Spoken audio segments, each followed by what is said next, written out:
Good afternoon, everyone. We're just going to wait until my PowerPoint presentation comes up, but thank you for joining us.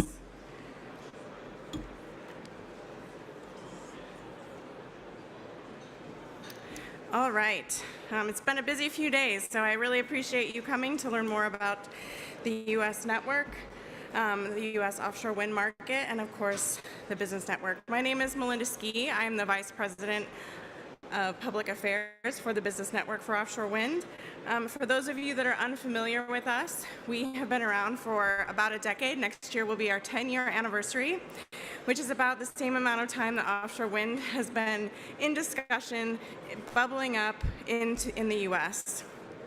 So the network was created about a decade ago to develop the market, the offshore wind market, and the supply chain.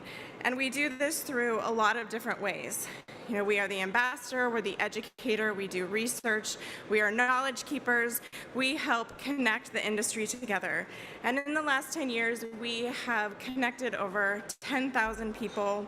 We've also created several tools that government and private entities use to help build the offshore wind industry in the U.S. So especially in the past couple of years, we have seen the U.S.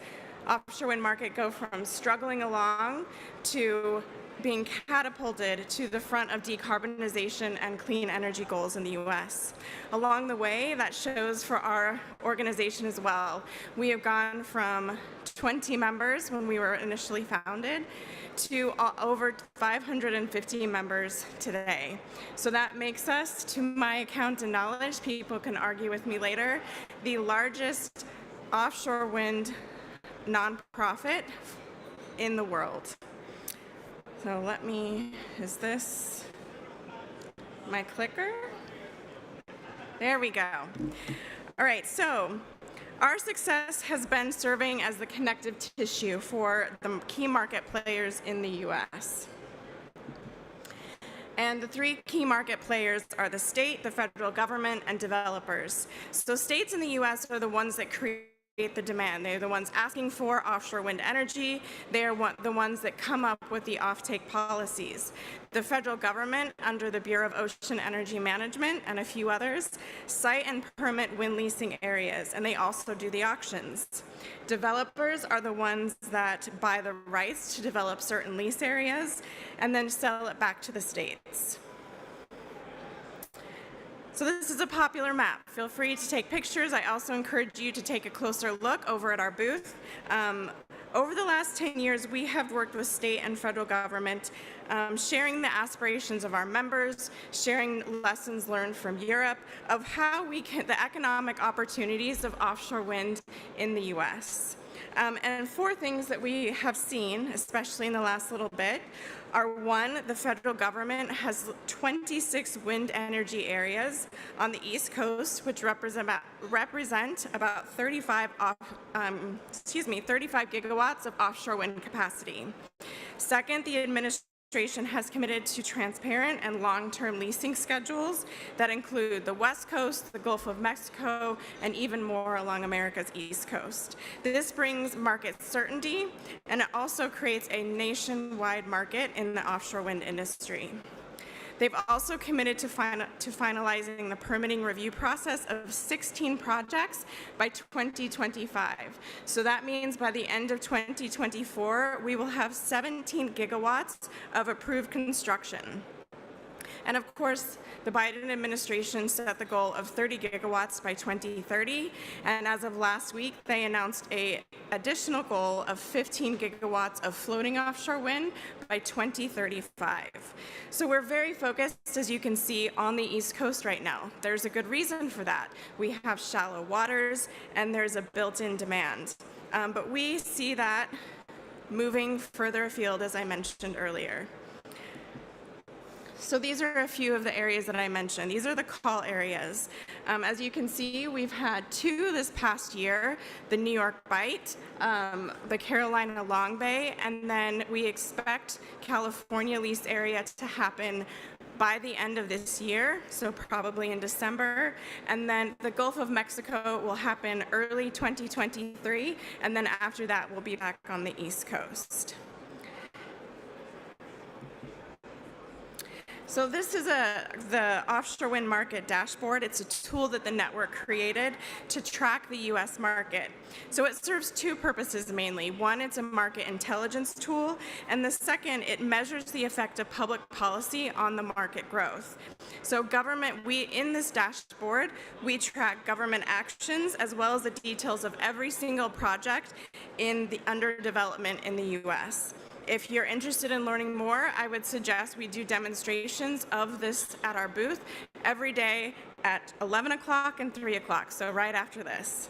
And the reason I mention this is because in July, our CEO, President Liz Murdoch, she went to the White House to brief President Biden and key White House officials on the state of the U.S. and the supply chain in the U.S.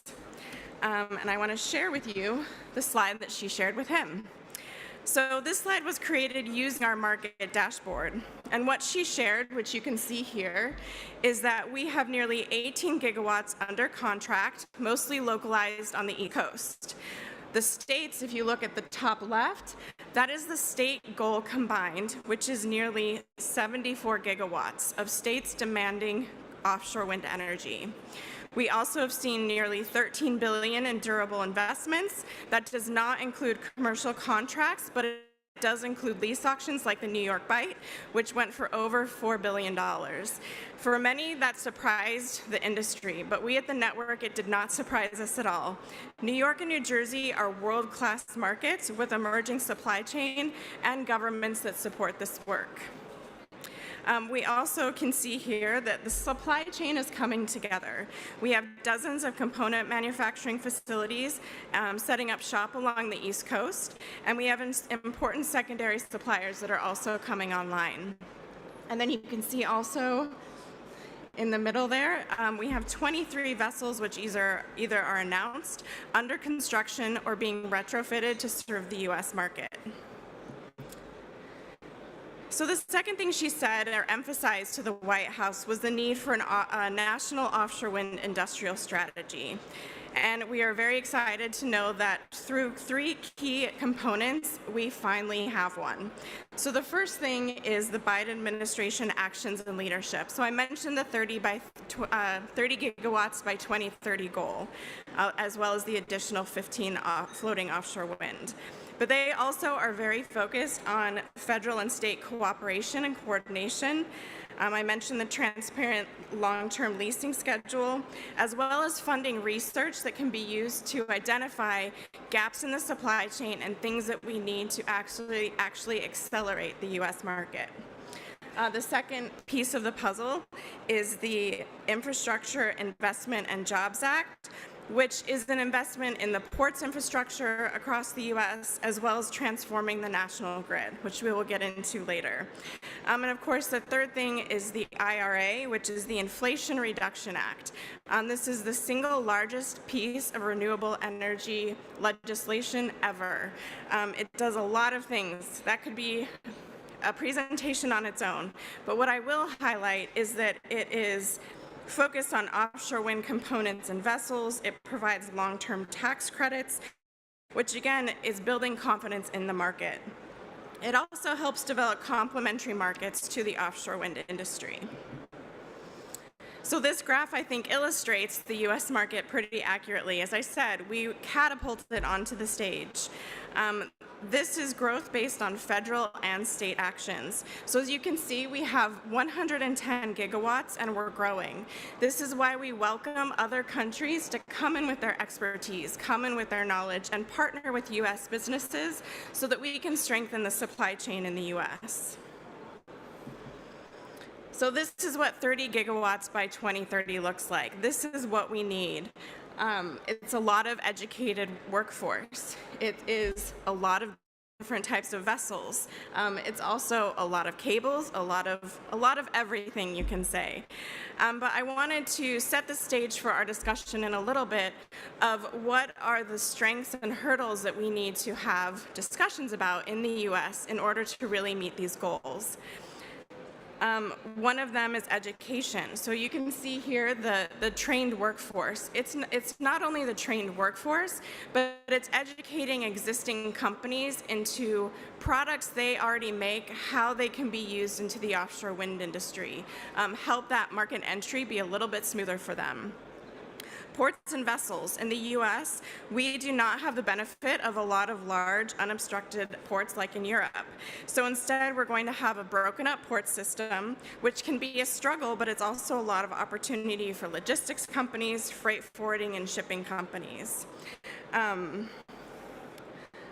Whoops, that got rearranged. You can see also here the grid and transmission system. Similar to other places in the world, our transmission systems don't follow state lines. Our power has also mostly been generated in the center of the country and gone out to the coast. And now we have to figure out how to put that energy from the coast and bring it inland. This is something that the federal and state governments are aware of. They are trying to address it because it does not just affect the offshore wind industry. So going back to this map, the business network, we are focused on building the supply chain. The United States is just getting started. We recognize that many companies don't actually have experience in the offshore wind industry. And so while we are trying to go from 0 to 30, we recognize that the rest of the world is going just as quickly. And so we cannot rely on other people to help us grow. So the network has a database called Supply Chain Connect, where we are helping map the supply chain, those that can service the offshore wind industry either are or are prepared to. And here you can see where they are identified on the map. So these are over 3,000 companies in the 50 states, and this is something that we continue to focus on growing because we know that it is important to help ourselves grow as well as other countries. So the good news is that we are developing a supply chain. So here's a map of the components manufacturing facilities, which are either being retrofitted or built new to service the industry. So we have multiple monopile facilities, array cable manufacturing, a blade facility, and others that are coming online in the US. And of course, I would be remiss if I didn't talk about floating offshore wind.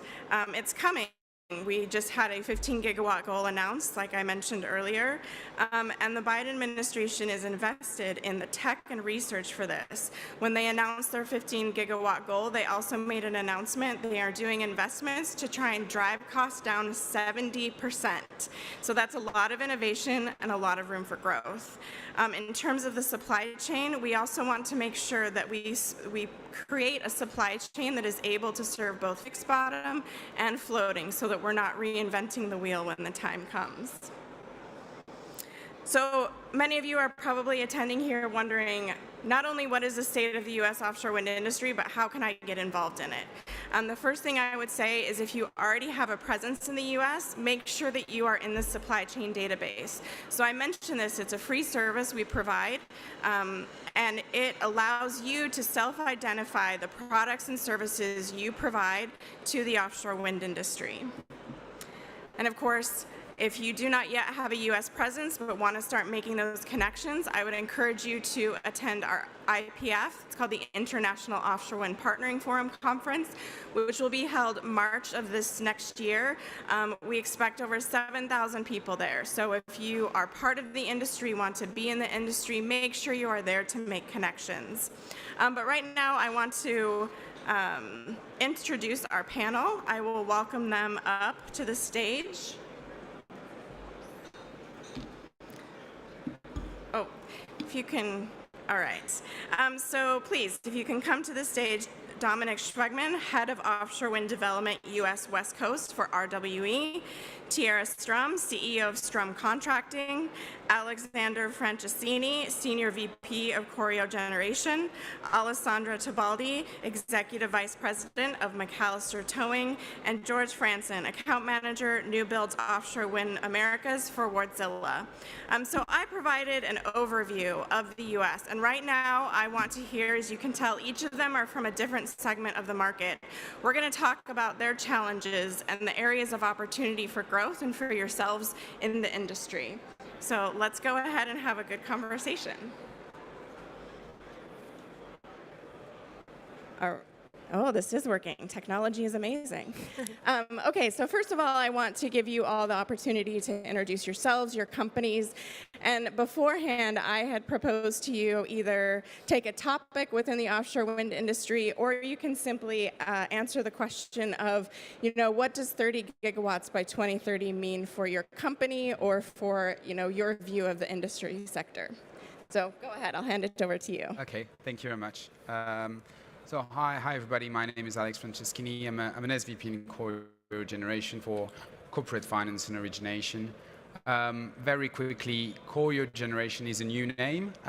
We've been incorporated in April, but that comes with a longer legacy. We are basically a Macquarie's Green Investment Group spin-off for the spin-off of its offshore wind business. So we come with kind of 10 years legacy in offshore wind, and from the Green Investment Bank, and then the Green Investment Group after that. We are roughly 170 people, I think, today, targeting 200 soon and 300 at the end of next year. Which only focus is to develop, finance, build, and operate offshore wind in the world. We've got a strong presence in Europe. Historically, we also have a very strong presence in Asia.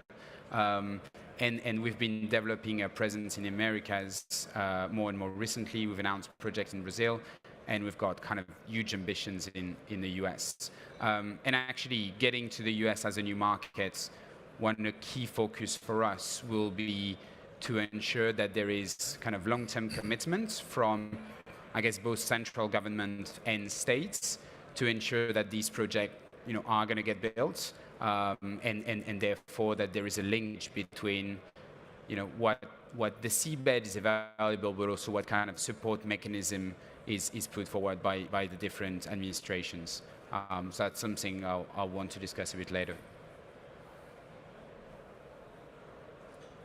Over to you, Dominic. Yeah, my name is Dominic Schwegmann. I'm with RWE Renewables. We are one of the leading developers and operators of offshore wind farms in the world. I'm responsible for the development on the West Coast. So I have a background in construction and development here from Germany, actually, from Europe. But I moved to the US in 2019, and I'm very excited about this market, the scale that this market will have.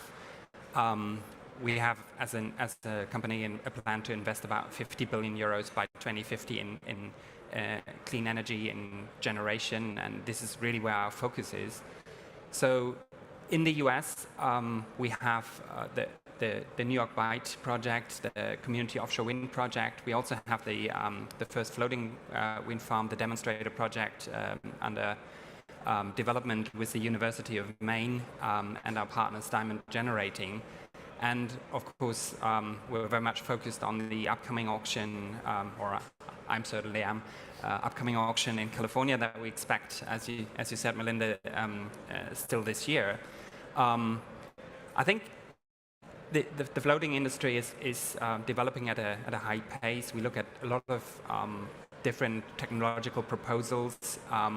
We run demonstrators here in Europe, 2 different ones in addition to the one in Maine, and we are convinced that there's a great prospect for that technology. However, I think what we've seen on the East Coast, that the market is being created basically on the initiative of the states, is yet to happen, or to be finalized, let's say, on the West Coast. I think we'll talk more about that. Perfect. Tiara, you next. Hi, I'm Tiara Strum, CEO of Strum Contracting, and we are out of Baltimore, Maryland, and I'll say we are part of, a piece of Melinda's slide of that workforce. We are welders. We're welders and fabricators, and, we're the ones that are going to be on the ground, bootstraps on the ground, actually physically doing the work. And so here to really talk about not only the workforce and labor, but also from a small business and how small businesses can be incorporated in what it takes for a small business to be incorporated into the American supply chain, and really be able to develop the supply chain and help our developers here, because right now we are facing a global workforce shortage. And with the Biden administration, there's a lot of money, and it's an influx of resources and money being allocated into the industry, the offshore wind industry, and it's coming so quickly. However, we have to get the skill sets back up, as well as the supply chain and the companies really on board in order to receive this, and also how small businesses in America can look to European companies and other companies across the world to do partnerships and partner up to learn more about what we need to do, not only to get prepared, but to work in synergies to be most effective.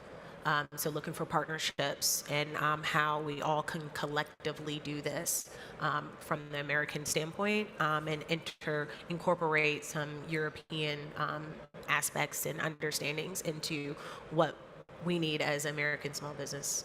So that's what I'm here for. Alessandra. Well, good afternoon, everybody. And as they say here in Germany, moin moin.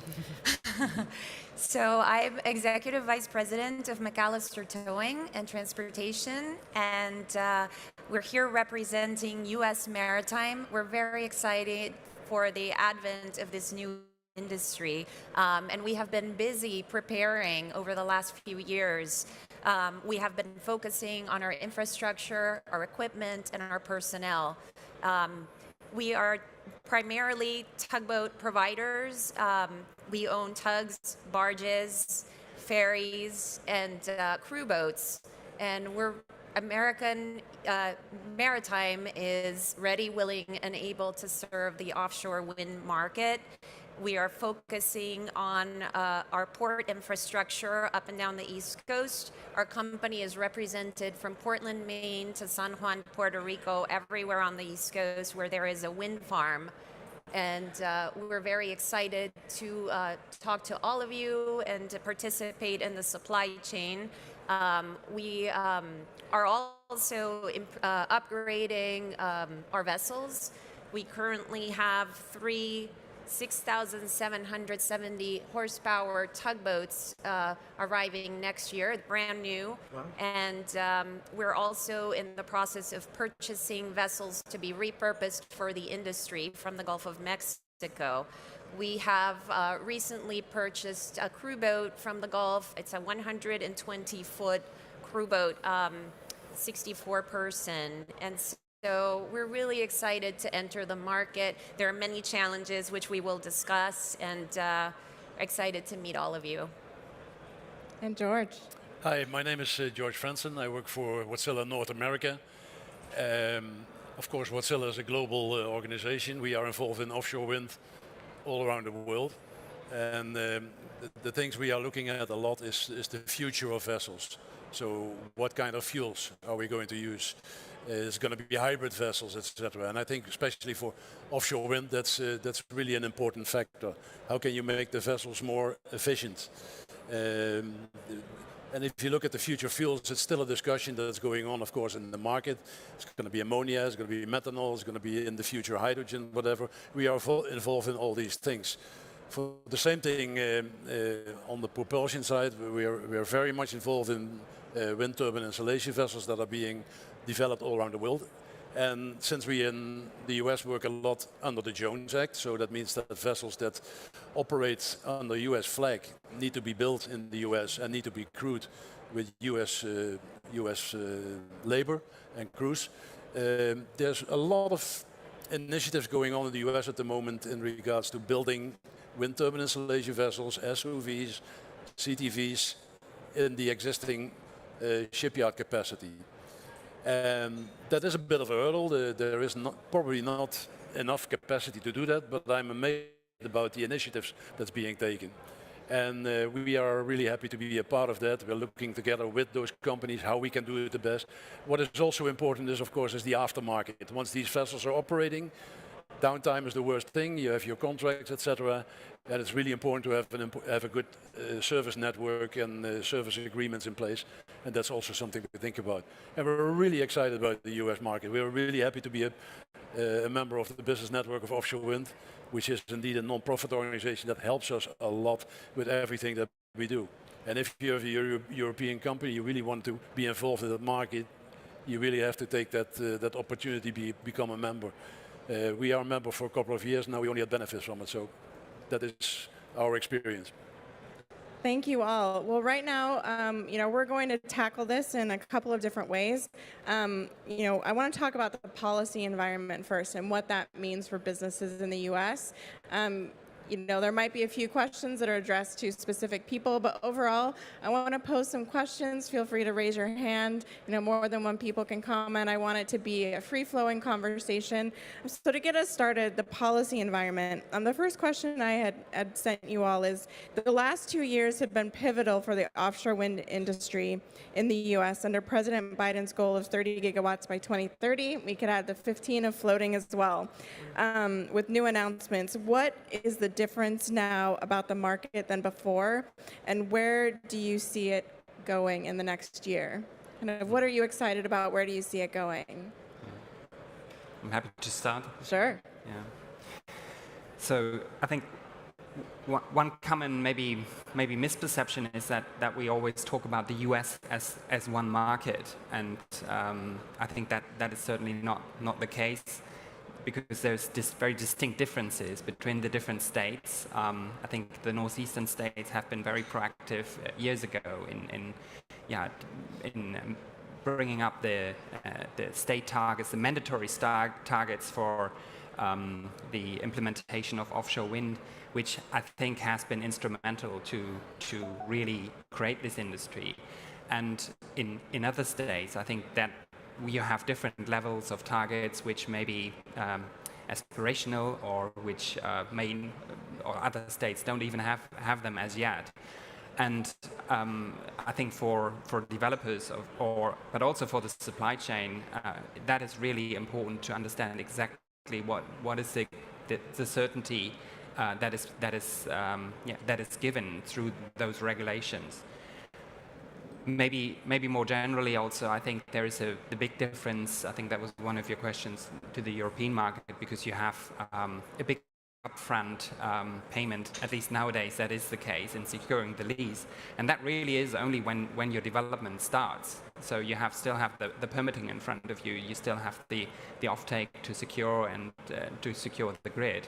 So in terms of, if you think about barriers of entry, that is something that is challenging, I think, for a number of players, but that is the way that the system is designed, and I think it will work, but it certainly is a difference to the European system. Yeah. Thank you. Anybody else want to chime in on this question? Maybe the only thing is to say, I think over the last 2 years, what the big evolution has been, there is now a clear track record on, how do you get a project through the beginning of permitting to, an offtake, which is a key de-risking milestone for developers. So I would imagine that people are going in the US, and this is certainly how we look at it, with way more confidence, because there is a track record, there's a proof of concept that, this project will be built, and this is what you want to do at the beginning. And to come back to your point, I think it's both a risk and an opportunity, the fact that you've got this kind of mismatch, because obviously you've got the risk of, a centralized willingness to allocate a lot of seabed and not a lot of state supports, which could be a risk. But the opportunity, and something we don't have in Europe, is actually, for example, the fact that wherever your project is, you would be able to bid for an offtake in a different state. So in many cases, it won't be economic, because it's going to cost you too much into grid. But still, that's probably an opportunity that, for example, you don't have in Europe, because interconnectors are not there yet. So, like everything, when you've got a risk, you've got a potential opportunity. Well, I must say, what I like to see now, what I hear more and more also from your side, and I think it's hugely important, is that the states together are getting more involved. So not every state by itself. And we had that problem when LNG started taking off in the US. Every state was doing something themselves in Texas and in the Northeast coast, and etc. And now you see more and more that, for instance, New Jersey and New York are working more together, and other states as well. And I think that's very beneficial and crucial to get offshore wind as a total package for those areas. And I think that's a really good development. I'm very happy with that. And that actually helps the supply chain. As you know, you're identifying more companies, and again, the smaller companies are just companies in general, where you have Maryland, Virginia, and North Carolina has the Smart Power Initiative, where they have an MOU together. So now I can go to almost like one entity to provide services and seek out opportunities if I want to stay regional, or if I want to go, to opportunities in New Jersey or New York and those things. We also have to be mindful, for instance, we talked about the New York Bite auction that was historical earlier this year, but that's 6 different developers. So as a small company or within the supply chain, does that mean I have to go literally to 6 different developers of projects to figure out how, do I provide my services and my products, to the offshore wind industry, versus maybe going to one localized organization that brings them all together to say, this is what I provide. How many, tenders can I then respond to from the different developers? So, you have those different situations in each state that can be a challenge. Yeah, Tiara, that's what I was going to bring up next, was supply chain. So again, this is for everyone, but we are in the process of building out a new supply chain, which will require a lot of experts and a lot of partnerships. How can the U.S. work with or learn from Europe to develop a domestic supply chain? Well, I think there are lots of things we can learn from Europe. Obviously, Europe is very established. It has done this for a very long time. And the supply chain here has been very well worked. Europe has arrived at various different industries. It's very varied, much more so than in the U.S. But we're working hard, and I think we're gonna do it. And there are many challenges currently that we are having. The business network obviously is taking care of connecting people, which is a great thing. And there are other issues. Although I believe that although the federal government, the states, and the local governments are getting a lot more aligned lately for the support of offshore wind, there are still things that we need to work on. There's still some discrepancies, unfortunately. We have experienced a lot of permitting issues that needs to be resolved. Many times the regulating agencies are not on the same page. This produces delays in projects. So permitting is definitely a big issue. But there are other issues, and I think so far the focus has been on OEMs. And I think that we also need to focus on tier 2 and tier 3 providers and helping them out and finding programs that will allow them to participate. There are many certification requirements, for instance, to participate in wind, and many smaller companies have difficulty with this, but if there were programs where they could benefit from and get these certifications, I think that would be helpful. There is also right now in the US, we're experiencing a very large crew scarcity. It's very hard to crew our vessels with qualified personnel. We have over 700 marine personnel. Actually, McAllister Towing is one of the largest Jones Act employers in the United States East Coast. And we take a lot of pride in that. We invest in our personnel, and we're at the moment upgrading everybody's certifications to make sure that our mariners are transferable into the offshore wind industry to be able to service all of you. So there are also other challenges, and I'm glad to see Choreo Group here. One of the biggest challenges we have actually is finding financing, and this is, so thank you. Targeted comment. But I mean, if I can, I think what is really interesting is exactly the same way from Europe, we probably have a tendency of considering the US as one single country and forgetting about, different states. It may be that from the US side, people have consider Europe as, one big country, which is really not. And actually, I don't feel that the supply chain for offshore wind is developed in Europe. It is developed in the UK. It is probably developed in Germany, Netherlands, but it is not developed in the rest of Europe. So actually, I don't think the supply chain in the US is late compared to, France or all the Meds, for example, which, they don't have an offshore wind industry. And there's probably going to be at some point, more synergies between individual European countries and the US rather than sometimes, unfortunately, between European countries themselves. That was the first point. And second point is also, there's even in Europe, no supply chain for floating.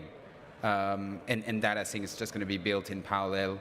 California should bring, a great potential for supply chain for, floaters, notably, and port infrastructure.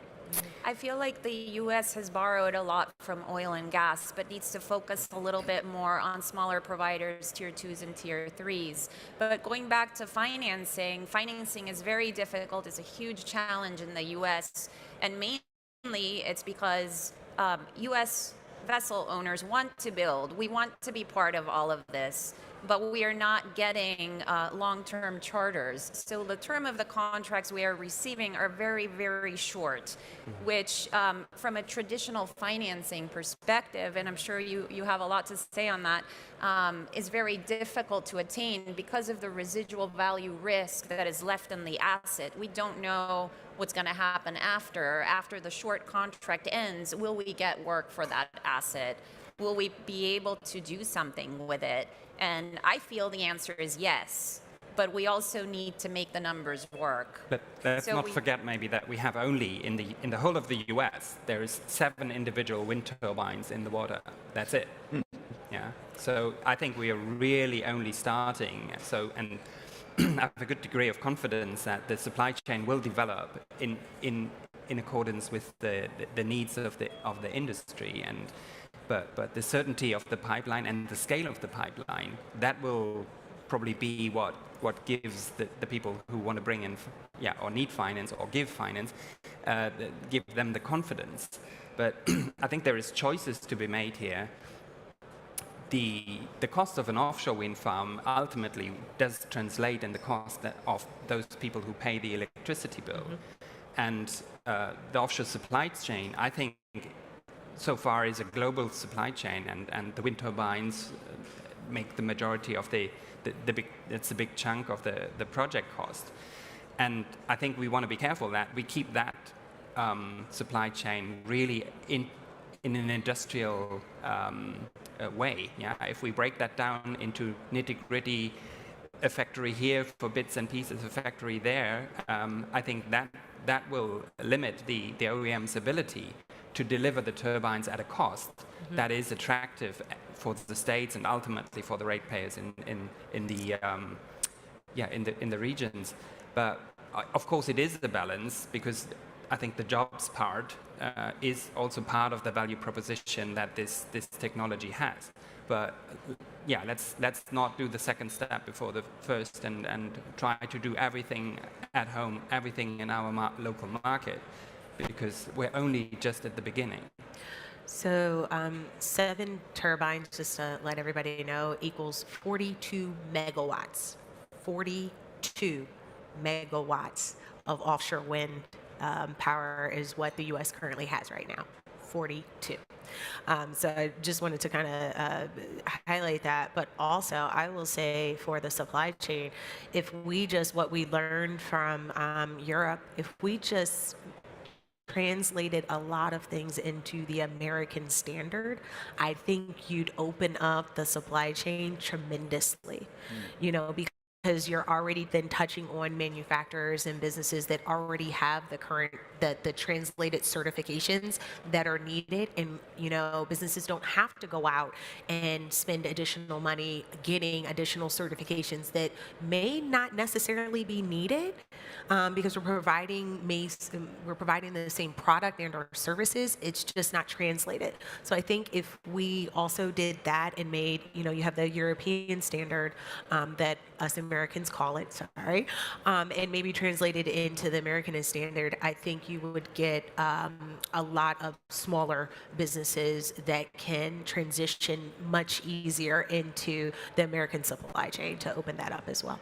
So, George, Alessandra, I think you both had something to say. If I can have you each take a minute, and then I want to open it up to people that may have questions. If not, then I'll ask one last question to kind of keep us on time. So what we're trying to do in the US, of course, in 10 years is what Europe took 20 to 30 years. So we have to speed up this thing but we can learn a lot from Europe. What I think is important if you're a European company, you want to be involved in this, is that you look at a local partner in the US, that you work together with them, and that you make the products that are actually wanted here. You cannot always force your product to the US market because you think it's the right thing. Sometimes you have to adapt and make it a product that is working here. And in our case, for instance, for Wärtsilä, we look at how we can manufacture locally or assemble locally. We cannot manufacture engines in the US. Our engines are usually too big and there are no testing facilities, etc.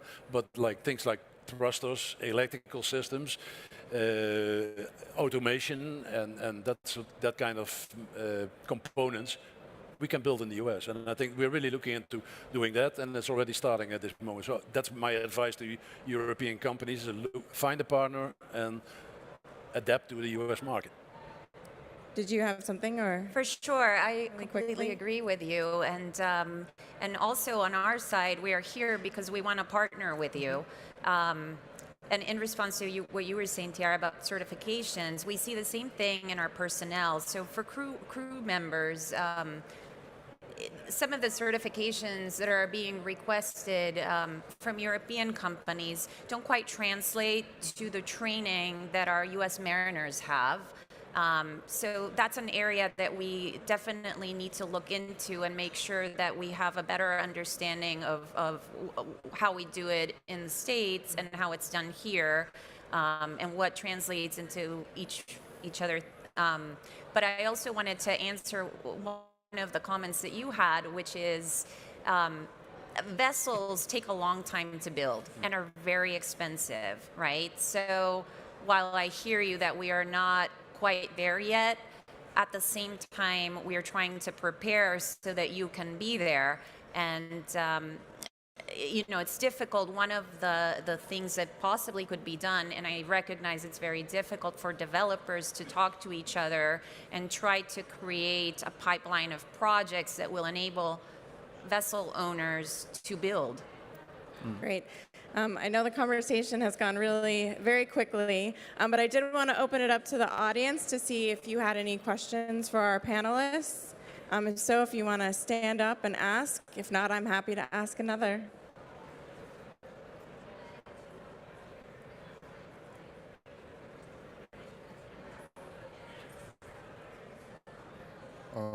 For the numbers that I saw up on the chart, it seemed like a lot of money was developed for workforce dollars.